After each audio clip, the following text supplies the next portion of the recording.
বিসমিল্লাহির রহমানির রহিম। আসসালামু আলাইকুম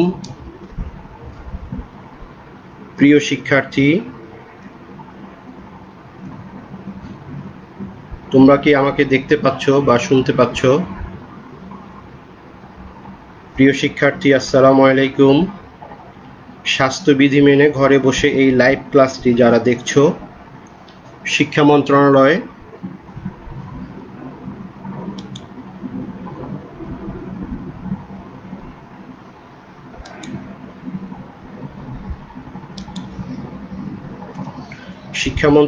কারিগরি শিক্ষা অধিদপ্তর A2I ও আমার পক্ষ থেকে এই আয়োজনে স্কিল পোর্টাল বাংলাদেশ পেজ থেকে সবাইকে শুভেচ্ছা ও স্বাগতম। আশা করি সবাই ভালো আছো। এখন আমাদের পাঠ্য বিষয় সার্ভেইং 2, বিষয় কোড 66444। বিষয়টি ডিপ্লোমা ইন ইঞ্জিনিয়ারিং এর চতুর্থ পর্ব সিভিল টেকনোলজির পাঠ্য। এছাড়াও এই বিষয়টি এনভায়রনমেন্ট টেকনোলজি, সার্ভে, কনস্ট্রাকশন, সিভিলউড ইত্যাদি ডিপার্টমেন্টেও পড়ানো হয়, অলসো আর্কিটেকচার ডিপার্টমেন্টেও পড়ানো হয়। প্রিয় শিক্ষার্থী, তোমাদের সাথে এটি আমার 13তম ক্লাস, আর আলোচনা করব 13তম অধ্যায় নিয়ে। তোমাদের সাথে আছি আমি engineer Mohammad Jahangir Alam, instructor civil, Chattogram polytechnic institute, Chittagong.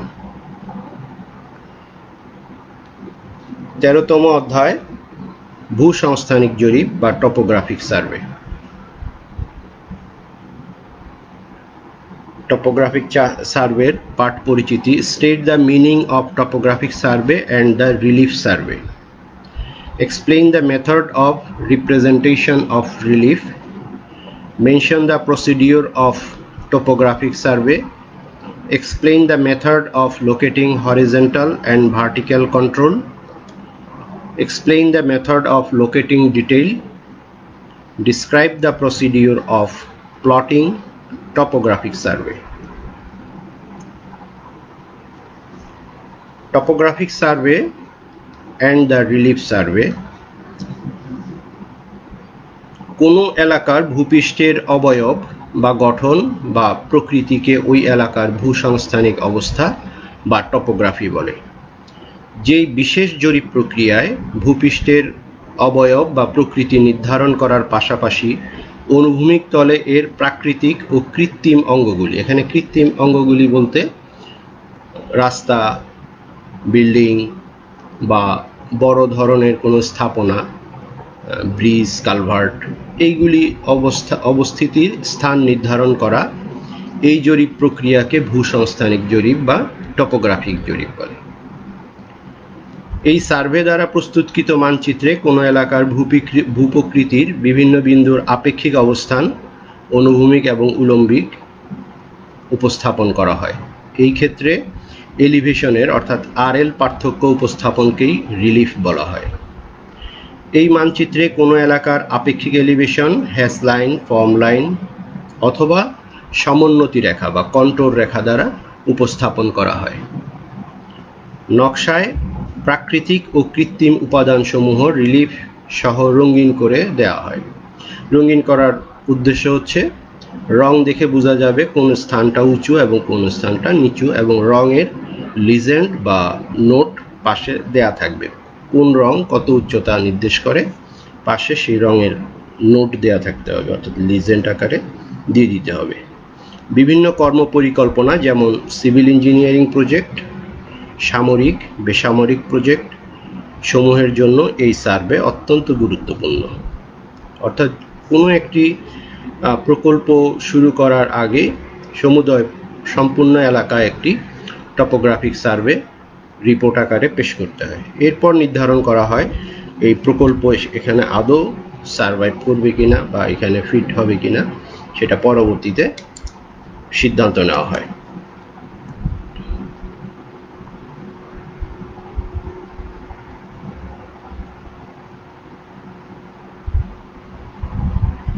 Relief উপস্থাপনা বা রিলিফ ম্যাপ কিভাবে উপস্থাপন বা প্রকাশ করা হয়।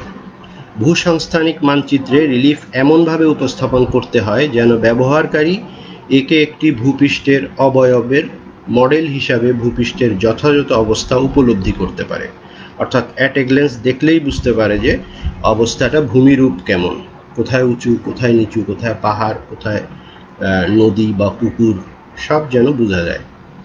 মানচিত্রে প্রদর্শিত বিভিন্ন বিন্দুর এলিভেশন সম্পর্কে সঠিক তথ্য পেতে পারে।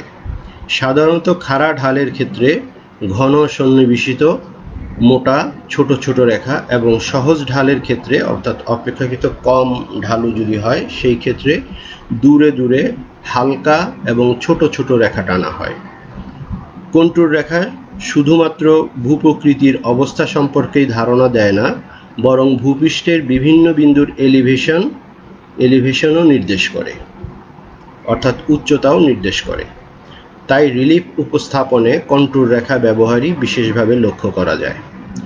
প্রতিটি কন্ট্যুর রেখার মধ্যবর্তী ক্ষেত্র দেখানোর জন্য এক রং এবং পাশাপাশি অপর দুটি সন্নিহিত রেখা অর্থাৎ ভিন্ন ভিন্ন উচ্চতার ভূমিগুলিকে দেখানোর জন্য ভিন্ন ভিন্ন বর্ণের রং ব্যবহার করতে দেখা যায়। আমরা একটি চিত্র দেখলে বুঝতে পারবো। এখানে দেখো একটি রিলিফ ম্যাপ বা কন্ট্যুর ম্যাপ। এখানে রং দিয়ে রং দেওয়া হয় নাই, কিন্তু এখানে রং দিয়ে প্রকাশ করা হয়। এটাও একটি ভারত, বাংলাদেশ এবং শ্রীলঙ্কা সহ একটি রিলিফ ম্যাপ। রিলিফ ম্যাপের এখানে লক্ষ্য করো, এখানে যে কন্ট্যুর দাগগুলি আছে, যেহেতু বৃহৎ আকারের ম্যাপ, যখন ম্যাপ অনেক বড় হবে তখন এই কন্ট্যুর ব্যবধানগুলি অনেক বেশি হবে। এখানে হয়তো 50 মিটার বা 60 মিটার কন্ট্যুর ব্যবধানের এই কন্ট্যুর রেখা টানা আছে। এই হচ্ছে, অর্থাৎ এই ম্যাপে বোঝা যাচ্ছে যে এই এলাকাগুলি অপেক্ষাকৃত নিচু এবং যত এই দিক, এটা হচ্ছে হিমালয় এলাকা, হিমালয়ের দিকে ক্রমান্বয়ে উঁচু। এখানে রং দেখে বোঝা যাচ্ছে অপেক্ষাকৃত ডিপ কালার, অর্থাৎ এই দিকটা উঁচু এবং এই দিকটা নিচু। এই হচ্ছে রিলিফ ম্যাপ বা কন্ট্যুর ম্যাপের বৈশিষ্ট্য। এটাও একটা কন্ট্যুর বা রিলিফ ম্যাপ।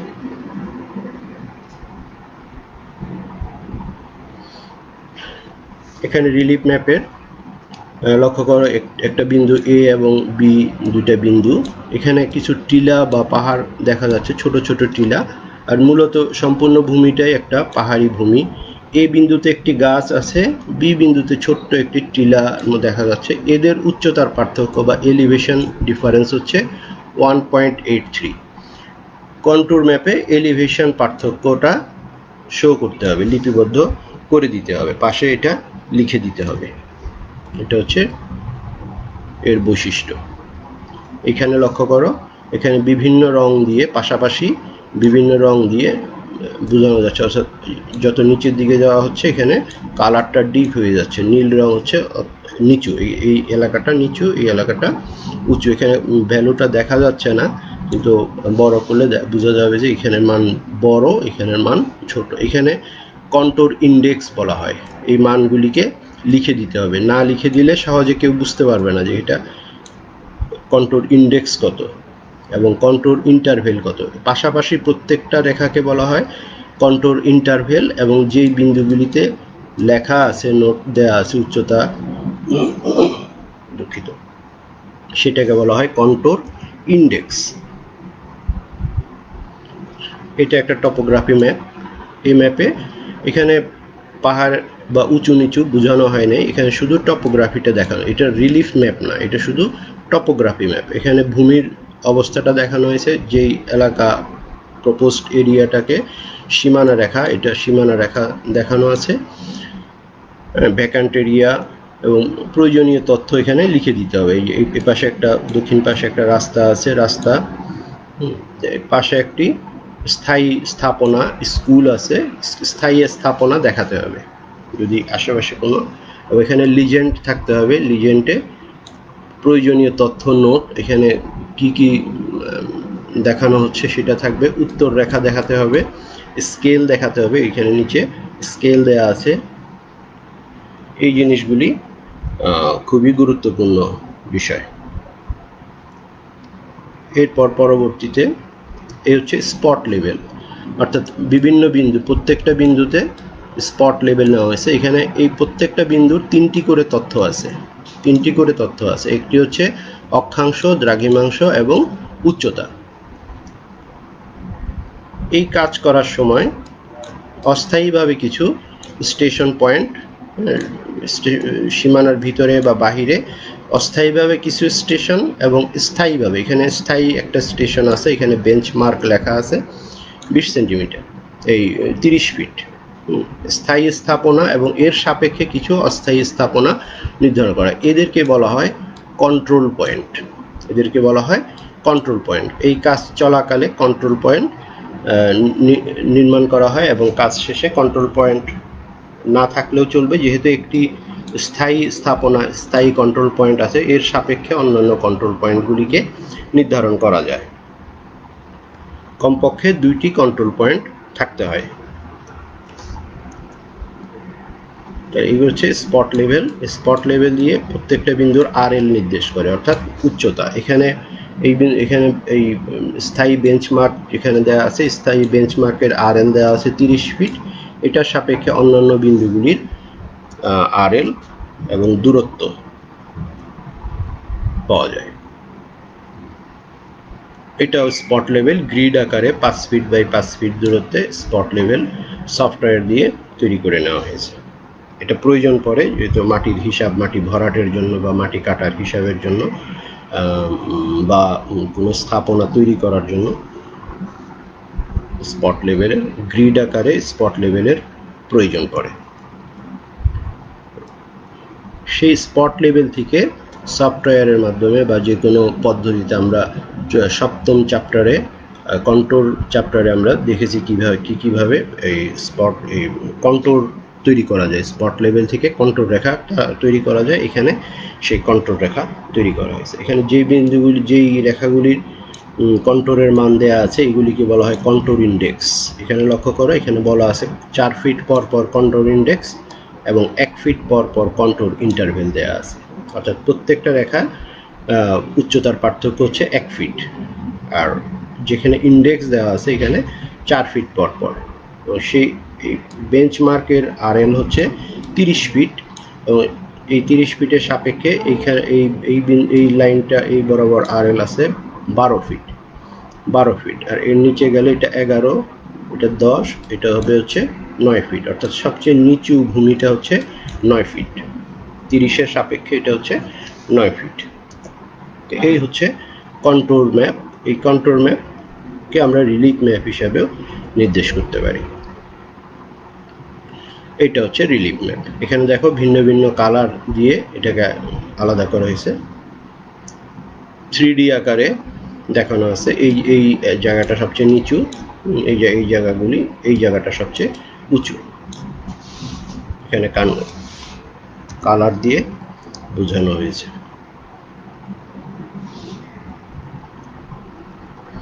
ভূসংস্থানিক জরিপ প্রক্রিয়ার ধাপগুলি কি?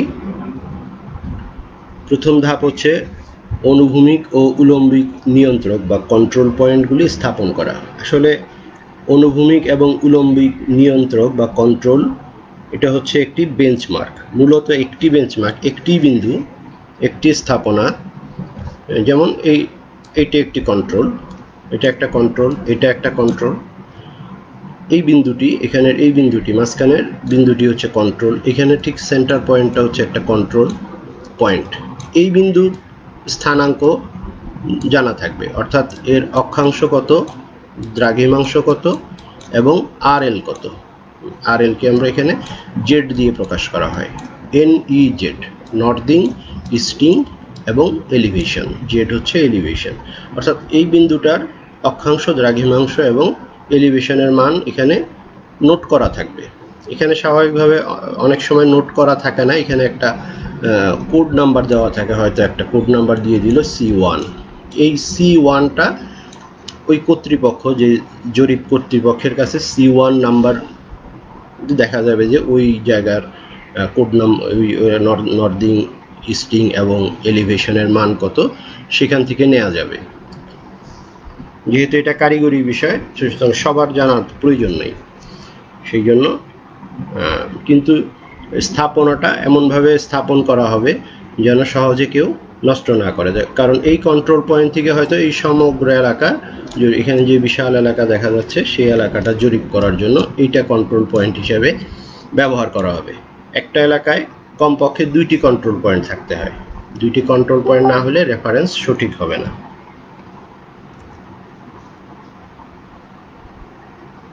এই হচ্ছে ভূসংস্থানিক, অনুভূমিক এবং উলম্বিক।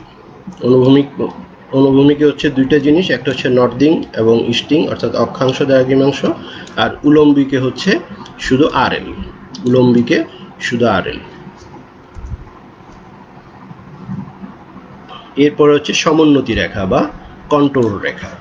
আমরা যদি আরএল পেয়ে যাই, আরএল থেকে কিভাবে কন্ট্রোল লাইন টানতে হয় সেটা আমরা সপ্তম চ্যাপ্টারে অর্থাৎ কন্ট্রোল চ্যাপ্টারে বিস্তারিত আলোচনা করেছি। বিস্তারিত তথ্য, এখানে বিস্তারিত তথ্য বলতে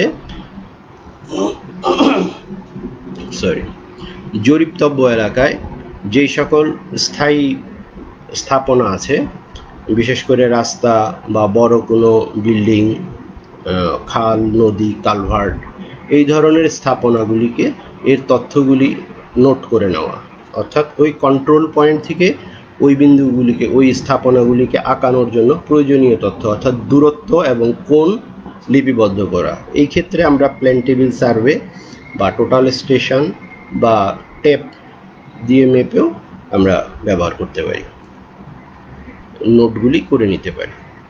পরবর্তীতে ড্রয়িং করার সময় এই তথ্য দিয়ে নির্দিষ্ট স্থানে কন্ট্রোল পয়েন্টের সাপেক্ষে ওই স্থাপনাগুলিকে আমরা মানচিত্রে তুলে নিতে পারি। কারণ তোমরা সার্ভেইং 1-এ শিকল জরিপ, প্ল্যান টেবিল জরিপ, কম্পাস জরিপ এসব করেছো, সুতরাং একটা স্থাপনা কিভাবে মানচিত্রে তুলতে হয় তোমরা ইতিমধ্যে এটা অনেকবার করেছো। অনুভূমিক এবং উলম্ব নিয়ন্ত্রক এবং এর নির্ধারণ পদ্ধতি। Horizontal and vertical control are developed to create a framework. এটা একটা ফ্রেমওয়ার্ক তৈরি করবে, অর্থাৎ একটা হরিজন্টাল এবং ভার্টিক্যাল কন্ট্রোল, এখানে নাম দুইটা হলেও আসলে স্থাপনা একটা শুধু বেঞ্চমার্ক যেটার 3টা মান থাকে।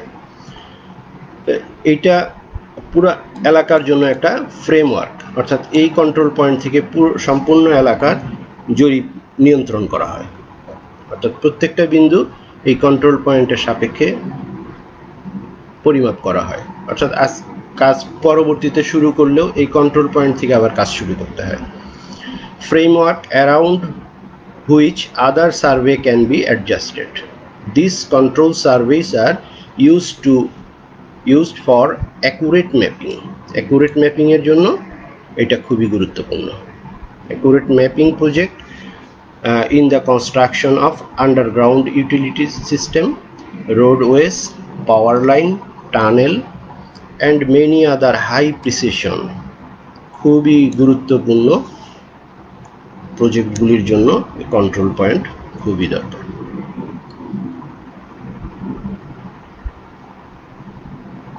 A horizontal control point is defined as any survey point whose position has been previously determined, অর্থাৎ কোনো সরকারি প্রতিষ্ঠান কর্তৃক যে বেঞ্চমার্ক স্থাপন করা হয় সেটার কথা এখানে বলা হয়েছে। এই অনুভূমিক কন্ট্রোল পয়েন্ট হচ্ছে আসলে বেঞ্চমার্ক, যেটা ন্যাশনাল জিওডেটিক সার্ভে বা আমাদের বাংলাদেশের জন্য হচ্ছে সার্ভে অফ বাংলাদেশ ডাটাবেজ আকারে সংরক্ষিত করা আছে, অর্থাৎ প্রত্যেকটা বেঞ্চমার্কের একটা নির্দিষ্ট তথ্য আছে, নর্দিং, ইস্টিং এবং উচ্চতা লিপিবদ্ধ করা আছে। whose position is available from another source, অর্থাৎ একটা বেঞ্চমার্ক স্থাপন করা হয় অপর একটা বেঞ্চমার্ক থেকে রেফারেন্স নিয়ে। কোনো একটা বেঞ্চমার্ক এমনিতে স্থাপন করা যায় না, পূর্ববর্তী আরেকটি বেঞ্চমার্ক থেকে রেফারেন্স নিয়ে পরবর্তী বেঞ্চমার্ক স্থাপন করা হয়। উলম্ব নিয়ন্ত্রক সংস্থাপন। A vertical control point is defined as a survey point which is described and mounted and whose elevation is, যার উচ্চতা is to be determined, যার উচ্চতা ডিটারমাইন করা থাকে in an adjusted observation or whose elevation is available from another source, অর্থাৎ অন্য একটা source. এখানে আমাদের মিন সি লেভেল থেকে ভার্টিক্যাল কন্ট্রোল পয়েন্টের রেফারেন্স আনা হয়, আর হরিজন্টাল কন্ট্রোল পয়েন্টের রেফারেন্স আনা হয় জিপিএস দিয়ে অক্ষাংশ দ্রাঘিমাংশ বের করে সেখান থেকে নেওয়া হয় হচ্ছে হরিজন্টাল ভ্যালু, আর ভার্টিক্যাল ভ্যালু নেওয়া হয় হচ্ছে মিন সি লেভেল থেকে। Spirit levelling is the usual method of carrying elevation across the country from sea level tidal gauge.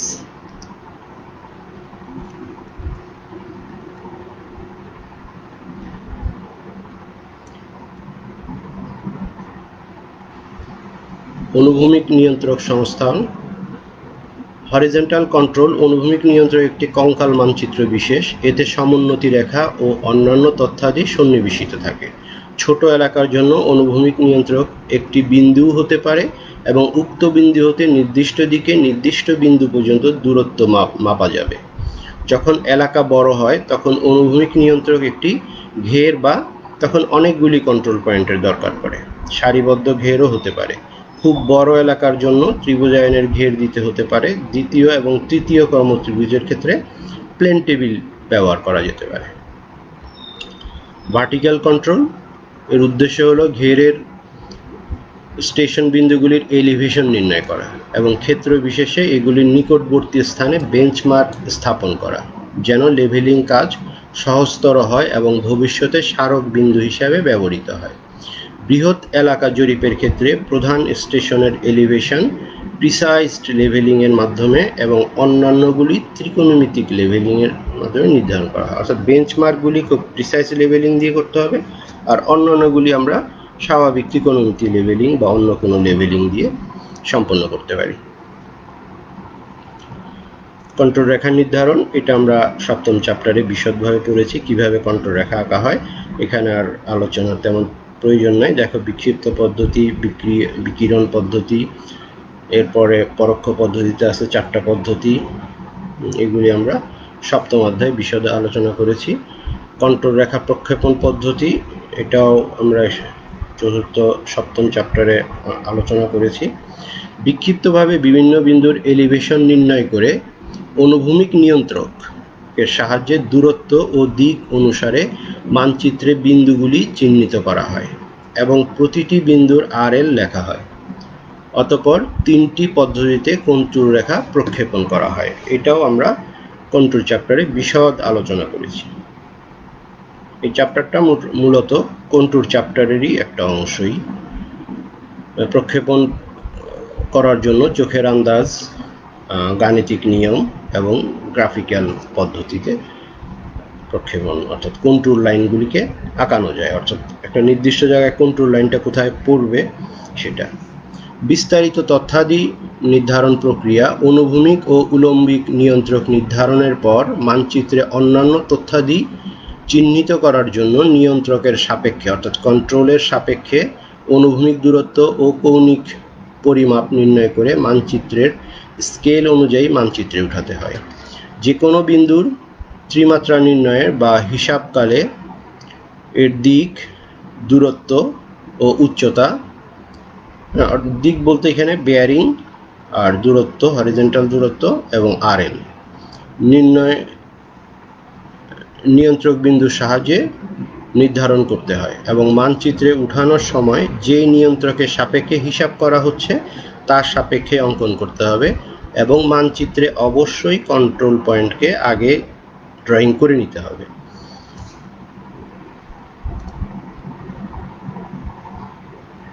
ভূসংস্থানিক মানচিত্রে অঙ্কনের প্রক্রিয়া। এই মানচিত্র জরিপে প্রাপ্ত তথ্যাদির ভিত্তিতে উপযোগী স্কেলে প্রকল্পভেদে বিভিন্ন কন্ট্রোল ইন্টারভেল প্রয়োগ করে অঙ্কন করা হয়। যেমন এখানে একটা চার্ট আছে, কি ধরনের প্রকল্প হলে স্কেল কেমন, হরিজন্টাল স্কেল কত হবে, ভার্টিক্যাল স্কেল কত হবে। যদি ইমারত বা বিল্ডিং হয় সেই ক্ষেত্রে 1 সেন্টিমিটার সমান 10 মিটার বা তার কম, অর্থাৎ স্থাপনাটা যেন বড় করে দেখা যায়, অর্থাৎ বড় স্কেলে হবে। আর কন্ট্রোল ইন্টারভেল ছোট হবে, 10 সেন্টিমিটার থেকে 20 সেন্টিমিটার থেকে 50 সেন্টিমিটার। শহর পরিকল্পনা বা সিটি প্ল্যানিং, টাউন প্ল্যানিং বা রিজার্ভারের জন্য 1 সেন্টিমিটার সমান 10 মিটার থেকে 100 মিটার, অর্থাৎ মাঝারি স্কেল। কন্ট্রোল ইন্টারভেল হবে 50 সেন্টিমিটার থেকে 200 সেন্টিমিটার বা 2 মিটার। আর লোকেশন অর্থাৎ বৃহৎ এলাকার জন্য 1 সেন্টিমিটার সমান হবে 100 মিটার থেকে 200 মিটার, অর্থাৎ ছোট স্কেলে, অর্থাৎ বৃহৎ এলাকাকে ছোট কাগজে উপস্থাপন করা। কন্ট্রোল ইন্টারভেল হবে 2 মিটার থেকে 3 মিটার পর্যন্ত।